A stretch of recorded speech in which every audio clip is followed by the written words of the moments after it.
Olá pessoal, bem-vindo e bem-vinda ao canal Amu Invest. XPLG11, vale a pena? Venha saber.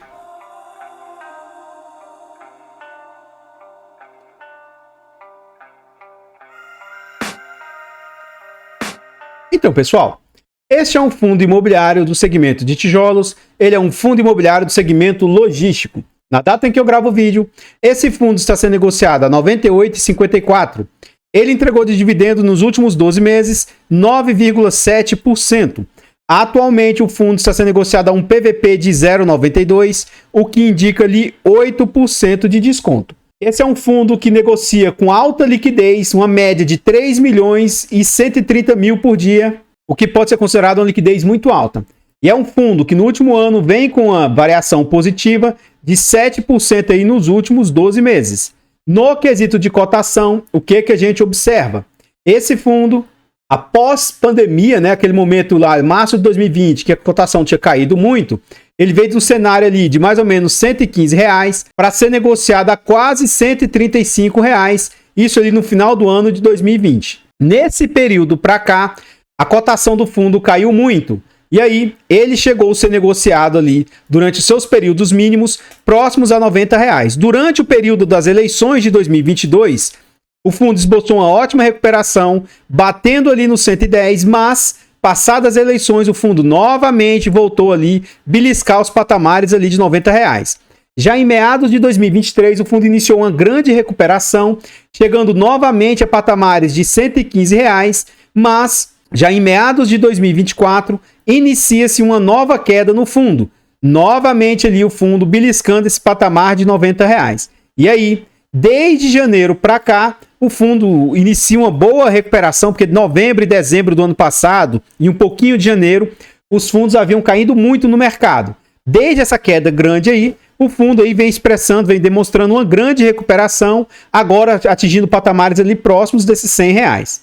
Continuando no site, a gente vê algumas informações aqui a respeito do fundo, tais quais o seu nome, o seu CNPJ. Esse é um fundo para investidor geral, ele é de mandato renda.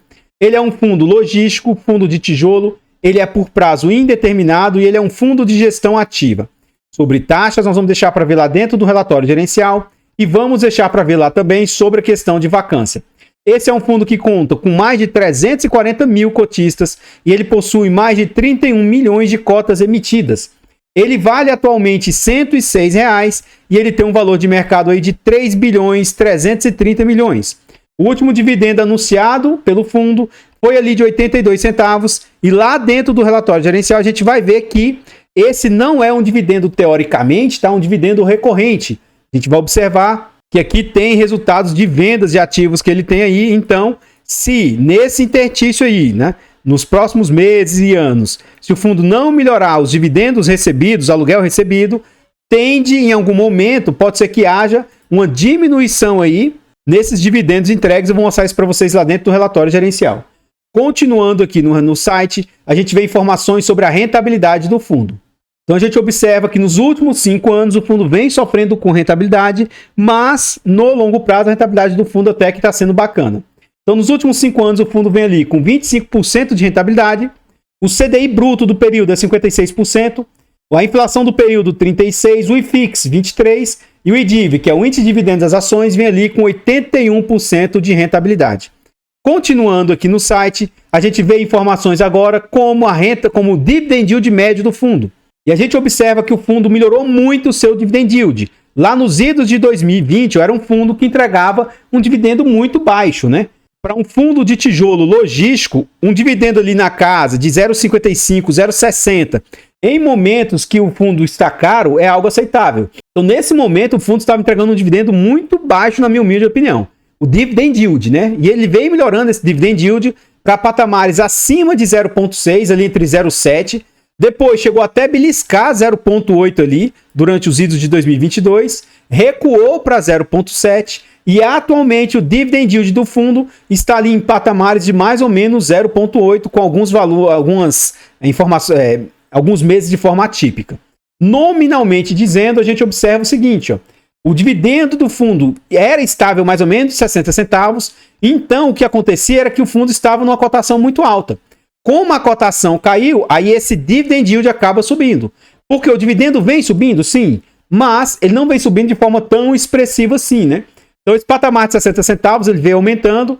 Atualmente, ó, ele atingiu esse patamar de 80 e poucos centavos. Novamente, eu vou mostrar para vocês que esse dividendo entregue aqui não é um dividendo dentro da capacidade geracional do fundo, está um pouquinho acima do que o fundo realmente gera.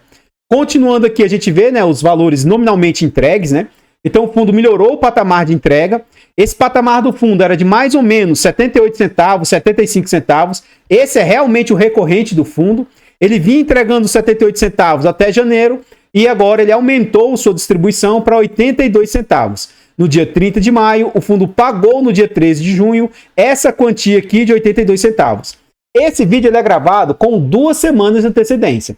Então, quando esse vídeo aqui for ao ar, provavelmente já vai ter fechado o mês aqui de junho e nós vamos saber quais os dividendos de junho para serem pagos lá em julho. Então, aguardemos para ver, né? Acredito eu que possa ser que o fundo faça até uma entrega um pouquinho acima desses 82 centavos, porque ele tem umas certas reservas. Pode ser que ele mantenha esses 82 ou aumente as distribuições. Eu não acho que ele vai distribuir a menor. Se ele não distribuir a maior, pode ser que ele use as reservas que ele tenha, que ele está fazendo, para pagar taxas de performance que esse fundo possui. Isso aí a gente vai ver daqui a pouco, quando a gente entrar lá dentro do relatório gerencial. Então, pessoal, antes da gente continuar vendo mais a respeito desse fundo imobiliário, eu trago aqui agora para vocês formas de apoio financeiro ao nosso canal. Se você gosta do nosso trabalho e quiser nos ajudar, considere fazer uma doação para o nosso Pix, amuinvest@gmail.com. Qualquer doação para o nosso canal é muito bem-vinda. Outra forma de apoio financeiro, o nosso canal aqui conta com um clube de membros, tornando-se membro do nosso canal a partir de 10 centavos por dia, R$ 2,99 por mês. É um valor barato, irrisório e acessível, mas que para o nosso canal faz muita diferença. Tornando-se membro, além de nos ajudar imensamente, você ainda vai ter acesso antecipado a vídeos. Lembrando que esse vídeo aqui é gravado com 2 semanas de antecedência.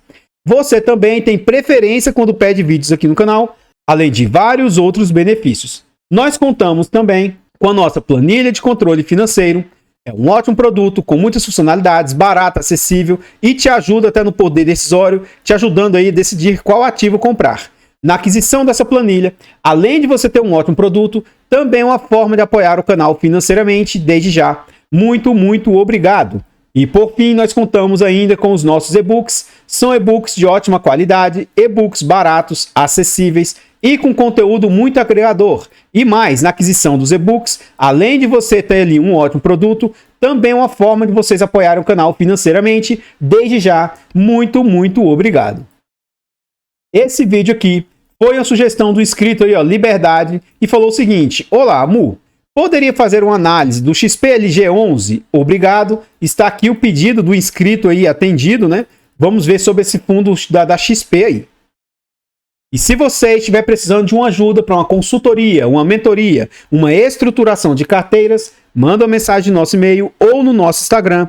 Pode ser que a gente consiga te ajudar de alguma maneira. Lembrando que nós não fazemos indicação de ativos, apenas mostramos o nosso racional por trás das nossas escolhas. Aqui agora nós entramos no relatório gerencial.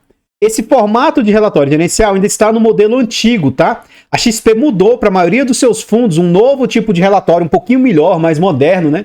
Isso aqui está no modelo antigo, apenas 9 páginas. É um relatório totalmente atual, bacana, entre aspas, que a gente vai ver algumas informações que isso aqui chega a me dar agonia, sabe? Uma gestora gigante como é a XP. Primeiro, com relatório ultrapassado igual esse aqui ainda é. Melhorou de outros fundos, né? Mas já deveria estar no novo formato. Depois eu vou comentar mais sobre isso. Então vamos lá. Sobre taxas do fundo. Esse fundo cobra de taxa entre 0,95 a 0,75 e cobra performance de 20% se eles baterem ali IPCA mais 6. Aqui no relatório gerencial, ele não deixa claro aqui sobre despesas aqui de taxa de performance, tá? Não deixa claro nesse sentido. Então não dá pra gente ter certeza se isso está sendo cobrado ou não. Aqui ele fala que no mês de maio foi declarada a distribuição de 82 centavos. Isso aqui, ó, foi anunciado no dia 30 de maio e foi pago no dia 13 de junho. Como o relatório foi entregue antes, ele fala, ó, o fundo será realizado no dia 13 de junho. De acordo com o fato relevante de 24 de janeiro de 2025, o fundo possui um resultado base caixa acumulado e não distribuído, somado àquele que vai reconhecer na medida que vai recebendo parcelas, ele tem 3,36 por cota, tá? Mas não é que isso aqui já está disponível para pagar, não.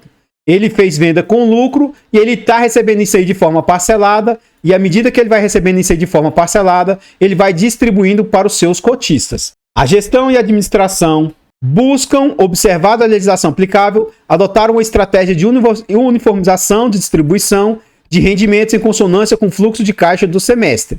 Houve algumas movimentações, né?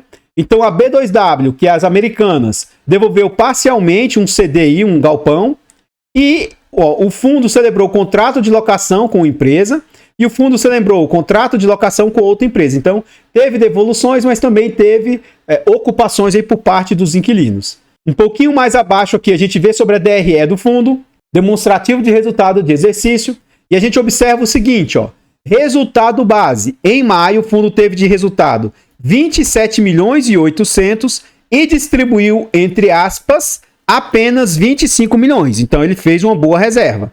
No ano inteiro de 2025, o fundo teve resultados ali, ó, de 131 milhões e ele distribuiu 127 milhões. E nos últimos 12 meses, o fundo vem com resultado ali de 301 milhões e distribuiu 293 milhões. Então, ele tem resultados aí a distribuir, né? Mas é o que eu falo, pode ser que ele não distribua, entre aspas, essa reserva que ele tem aí, ó, no semestre ou nos últimos 12 meses, porque ele usa isso aí para pagar a taxa de performance. Mas, pelo menos, capacidade de manter esses 82 centavos, a gente observa que ele tem enquanto estiver tendo esses resultados extras, né? Amui, como é que você sabe que são resultados extras? Dos 32 milhões bruto que ele gerou, dos aluguéis foram 22 milhões. 8 milhões aqui, ó, foram lucros imobiliários. Isso aqui é vendas com lucros, ó. E aí ele mais 400 mil de FIIs e mais 1 milhão e 700 do dinheiro parado em caixa. Então, de 32 milhões, 25% desse resultado ali, ó, está vindo por meio de vendas com lucros. Então, essa distribuição de 82 centavos, no longo prazo, pode ser que ela não seja sustentável. A não ser que, com o passar do tempo, com as renovatórias e os inquilinos vão pagando mais dividendos, mais aluguéis, aí compensa essa futura perca de lucro com vendas que eles fizeram aí, né? Enfim, nós vamos calcular na prática, como a gente sempre faz, e ver na prática o que as despesas do fundo representam frente às receitas. Então a gente vê aqui, ele teve 24 milhões de despesas, né? 24 milhões 615 mil. Esse valor vezes 100, dividido por 356 milhões 296. Então, ficou ali na casa de quase 7% as taxas do fundo, o que eu reputo ser taxas bem aceitáveis.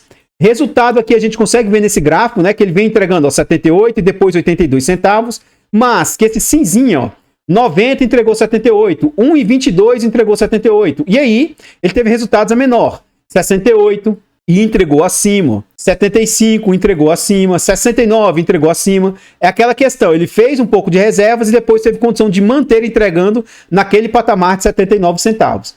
A gente vê aqui, ó, o resultado geralmente é nessa faixa, tá, ó, até na casa entre 75 e 70 centavos. Esse é o resultado mais recorrente do fundo e boa parte disso se dá em razão desses não recorrentes aí. Recentemente, ó, março de 2025, resultado de 94 entregou 82. Resultado de 85 entregou 82, resultado de 89 entregou 82. Então ele tá tendo resultados a maior aí, né? Então, mas, de novo, pelo DRE, parte disso aqui é de venda de lucros, né? Com lucros. Aqui a gente vê a cota do fundo. O patrimonial dele é 107, a cota negociada 101, a gente viu que ele tá até abaixo um pouquinho disso, né? Ele mostra também sobre a liquidez do fundo, rentabilidade do fundo e no longo prazo, desde que o fundo veio a mercado, ele vem em linha com o IFIX, o que é um ponto muito positivo. Tendo em vista que cerca de 40% do IFIX ele é composto de fundos de papel, né? Um fundo de tijolo, conseguindo estar em linha com o IFIX, na minha humilde opinião, a gestão vem fazendo um bom trabalho aí. Então eu vejo isso aí de forma bem positiva. Atualmente, como é que está a composição do patrimônio do fundo? 92% está alocado diretamente em imóveis, em galpões logísticos. Ele tem 2% ali em cotas de FIIs e 6% ali em caixa. Os seus contratos têm 50% deles de forma típica e 50% de forma atípica. Então, pessoal, antes da gente continuar vendo mais a respeito desse fundo imobiliário, eu trago agora para vocês formas de apoio gratuito ao canal. Se você não quer ou não pode nos apoiar de forma financeira, considere nos apoiar de forma gratuita. Basta simplesmente aqui nesse vídeo você deixar um like, comentar, compartilhar, se inscrever no nosso canal e ativar o sino. Tudo isso é de graça e pra gente faz muita diferença. Nós estamos tentando chegar a 20 mil inscritos. Se inscreva no canal e nos ajude a chegar a essa marca. Comenta aí pra nós. E aí, você conhecia esse fundo? Você tem ou teria ou já teve esse fundo no seu portfólio? Comenta aí para nós, seu comentário é muito importante. Eu particularmente, né, para quem acompanha aqui os vídeos do canal, eu sempre tento ser o mais transparente possível, né? Dizendo se eu tenho ou não conflito, se eu tenho ou não os ativos aqui quando eu trago aqui no canal. Eu também declaro publicamente, apesar do meu canal ser pequeno e isso não fazer tanta diferença, eu particularmente não gosto muito da gestora XP. Então, eu não tenho nenhum fundo da gestora XP e acho que em vários fundos a XP não fez um bom trabalho. Entretanto, se algum dia eu fosse ter algum fundo da XP, esse é um dos fundos que eu acho que são passíveis de se investir. Nesse fundo aqui e no fundo de shoppings, são dois fundos que eu vejo que a XP faz um bom trabalho. Então, assim, ó, não gosto da XP. Acho que, no geral, a XP, não só como gestora, também como corretora e tal, tem várias situações da XP lá que eu prefiro ficar de fora, ficar longe. Mas esse é um fundo que, na minha opinião, eles fazem uma gestão aceitável. É um fundo grande, é um fundo com boa liquidez, é um fundo diversificado, é um fundo aí com vários quesitos bem positivos a respeito dele. E acredito sim que seja um dos melhores fundos do setor logístico, mas eu particularmente prefiro investir aí em outros. Mas atenção, o fato de eu falar sobre esse fundo não significa que ele seja bom ou ruim. Não significa que isso seja uma indicação de compra, venda ou manutenção do ativo. Estude por você mesmo e faça você mesmo a sua tomada de decisão. Não vá pela cabeça dos outros aí, sendo massa de manobra. Não é porque alguém, principalmente esses grandes influenciadores aí, não é porque eles compram ou vendem algum ativo que vocês devem repetir aí e comprar. Estude para que você tenha o poder decisório nas suas mãos aí. Enfim, né? Aqui eu gostaria de reforçar com vocês o nosso objetivo de chegar aos 20 mil inscritos. Finalmente o nosso canal rompeu os 18 mil e continua crescendo, né? Então nos ajude a chegar aos 18.050, 18.100, 18.500, 19, 20 mil. Eu tenho certeza e convicção que com a ajuda de vocês a gente vai chegar nesses 20 mil inscritos. O nosso canal está em outras plataformas. Vá nessas plataformas, siga, se inscreva, comente, compartilhe que ajuda demais. Eu abro caixas de pergunta frequentemente lá no Instagram. Deixe a sua dúvida lá que eu vou procurar atender com a máxima rapidez. E se você estiver precisando de uma ajuda para uma consultoria, uma mentoria, uma estruturação de carteiras, manda mensagem no nosso e-mail ou no nosso Instagram. Pode ser que a gente consiga te ajudar de alguma maneira. Lembrando que nós não fazemos indicação de ativos, apenas mostramos o nosso racional por trás das nossas escolhas. Aqui nós voltamos ao relatório gerencial, né? E a gente já vê diretamente como que está a situação dos inquilinos do fundo. Esse é um ponto que eu vejo como sendo de grande qualidade do fundo. É o que o seu maior locatário, a Leroy Merlin, representa ali 13% das receitas do fundo. Isso é um ponto interessante porque é muito difícil que um fundo de tijolo tenha uma boa diversificação, tanto em imóveis quanto em inquilinos, né? Não é o ideal, mas os nossos fundos imobiliários, frente ao mercado americano, ainda é muito pequeno. Então eu acho que o fundo tem tudo para crescer ainda mais e que ele tenha futuramente, né, com novas aquisições e novas expansões, ele tenha menos dependência dos seus inquilinos. Então, Leroy Merlin, 13% das receitas vem da Leroy Merlin, Renner, 9%, Mercado Livre, 9%, Mobile, 6%. Então, os principais locatários não têm grande representatividade assim para o portfólio do fundo. O segmento dos seus inquilinos, 57% é do setor varejista, 13% construção, 11% logístico, né? Então isso é outro ponto interessante. Os seus contratos, a grande maioria, tem como indexador o IPCA, 91%, 9% IGPM. Quando tem atualização dos contratos, ele é bem pulverizado no decurso do ano. Então, a tendência é que sempre vá tendo aí correções dos seus aluguéis. Aí é isso aqui que me chama a atenção, uma gestora profissional, uma gestora bilionária, um fundo bilionário, ter um relatório, teoricamente, no padrão ruim, né? Já que ele melhorou os seus outros relatórios. E vamos lá. Nós já estamos na metade do ano de 2025 e no relatório, vencimento dos contratos até 2023, 2024. 2023? Pra que isso? 23, 24? Então, assim, na minha opinião, isso nem é uma informação confiável, sabe? Mas vou ler como tá aqui. Em 2025, 8% dos contratos aí vão vencer. No ano que vem, vai vencer 25% dos contratos. Essa informação aqui, se ela for verídica, né? É um ponto de atenção, porque 25% é algo grande, né? A gestora vem fazendo um bom trabalho, então, aparentemente, isso aqui pode, né? Mas é um ponto de atenção para quem quer ser cotista do fundo. E o restante aí, o grande volume, é a partir de 2029. E revisionais dos contratos, novamente. Gestora profissional, bilionária, XP, 2023, 2024. Nós já estamos no metade do ano de 2025. Então, esse ano, 12% das receitas ou fizeram jus ou já vão fazer jus a renovações aí, ó, revisionais. No ano que vem, 10%, 2027, 15%.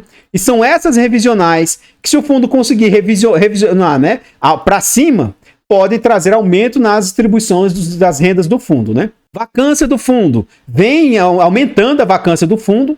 Até 5% eu acho algo totalmente aceitável. De 5 a 10 também é tranquilo, mas acima de 10 é algo preocupante. Então, teve com aquela entrega que a gente viu lá, né? Um aumento na vacância do fundo para 7,9%. Isso aqui é um ponto de atenção do fundo. E aqui a gente vê a composição de ocupação física dos imóveis. Então, a Leroy Merlin, 13% de receitas, 13% de ocupação. Já a Mobile, 6% de ocupação e 6% das receitas. Então, a Renner, com 9% da locação, ela ocupa menos do que aquele percentual, né? Isso então é um ponto interessante, que é um imóvel teoricamente caro, muito bem locado, porque é mais do que a receita, a receita de locação é maior do que a receita do que ele ocupa, né? Teoricamente é um imóvel mais caro.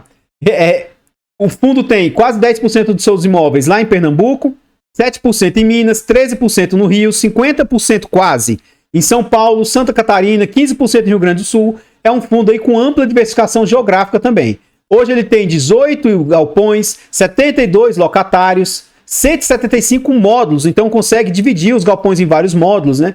1 milhão de metros quadrados de área construída e a vacância aí na faixa de quase 8%. Aqui a gente vê os imóveis que o fundo possui, alguns até com certificação LEED, né, que são certificações de alta qualidade, né? Então são imóveis muito bons. E lá no final do relatório a gente vê sobre a alavancagem que o fundo possui, e isso a gente não vê sendo falado de maneira tão transparente assim. Tá lá no finalzinho do relatório, né? Ele tem ali quase 400 milhões de alavancagem, é uma alavancagem relativamente alta. Vou voltar lá na DRE, no início do fundo aqui, ó, do relatório, e a gente vê que as despesas com alavancagem consomem uma boa parte também das receitas, né? Então, a alavancagem ocupa 1 milhão e quase 800. Então, mais 2 milhões de taxa para o fundo, mais 1 milhão e 100 de taxas aí com os próprios imóveis. Então, a receita com a alavancagem, ela consome bastante das receitas do fundo aí, né? E lá no final a gente vê também como que estão as disponibilidades de caixa. Ele iniciou o ano com 320 milhões em caixa. Ele fez entre aspas, tá? Uma troca com a HGLG. Então ele comprou um imóvel da HGLG e a HGLG comprou um imóvel deles. Então 22 milhões aqui, ó, para pagar o que eles compraram da HGLG. 133 milhões para pagar o que comprou desse Gravataí. Eles venderam um imóvel com lucro, né? Então 25 milhões vão receber desse imóvel Cislog. A amortização do CRI, eles têm que pagar 4 milhões desse CRI, 3 milhões desse CRI, vão receber 20 milhões desse Nelo.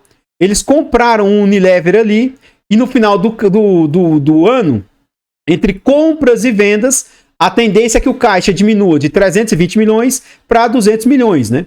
Então isso aqui mostra que no curto prazo, o que é curto prazo? Pelo menos um ano. Para mim, até 3 anos eu considero curto prazo. E de 1 a 5 anos, e para mim, né, de 3 a 7, mas geralmente pela contabilidade, de 1 a 5 anos eles consideram médio prazo. Para mim, médio prazo é de 3 a 7, podendo chegar até 10 anos, para mim é médio prazo.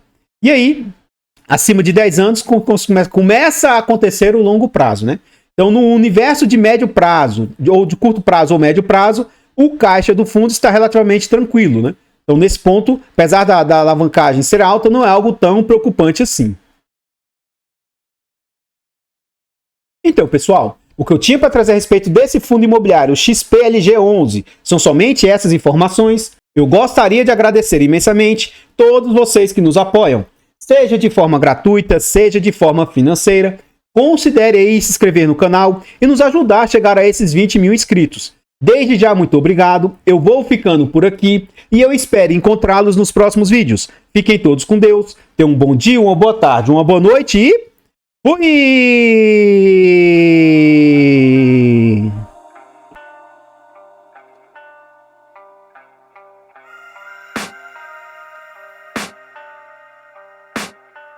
I can hear the demons call when they do what they do, and now I feel like taking off, find a place with a view. The